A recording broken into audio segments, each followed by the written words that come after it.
Robert Lieber is a professor of government and international affairs at Georgetown University, and I asked him what's driving the anti-Semitic attacks in France. There are two things driving the attacks. The gross anti-Semitism, they come from opposite ends of the political spectrum. On the one hand, Arab and Muslim immigrants to France, many of them were brought up in environments in which they were submerged in a ruthless, conspiratorial, even insane degree of anti-Semitism, and they brought some of that with them, at least a number of them have. On the opposite end of the political spectrum, you have a small but very despicable number of extreme right-wing neo-fascist types who are virulently anti-Semitic and whose origins go all the way back to the 1930s or even to the beginning of the 19th century. France has also, though, experienced a lot of anti-Muslim sentiment. So why France? What makes it so different than other countries in Europe?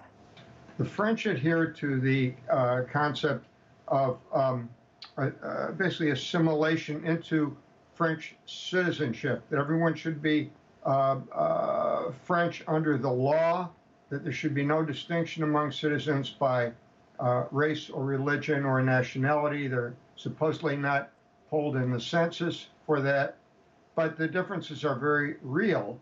And the Muslim immigrants and Arab immigrants from the region, especially those who've come in more recent years, are much harder to assimilate or often are involved in some of the worst crimes.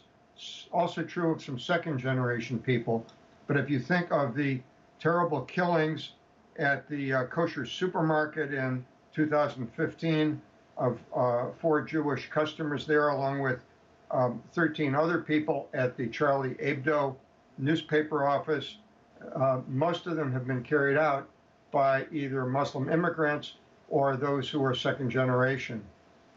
We saw recently thousands of people of all backgrounds, including some former French presidents, come together in Paris to protest what's been happening. Some have even been surprised by these recent incidents. What will it take to rid France of anti-Semitism?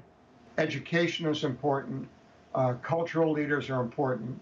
And getting engaged the leaders of Muslim communities who are those who are of goodwill, who are willing to cooperate with their neighbors, Christian and Jewish, can help a great deal. And on the right, you have the problem of these extreme right-wing groups, many of whom flourish on the internet or YouTube or some of the other forms of information media.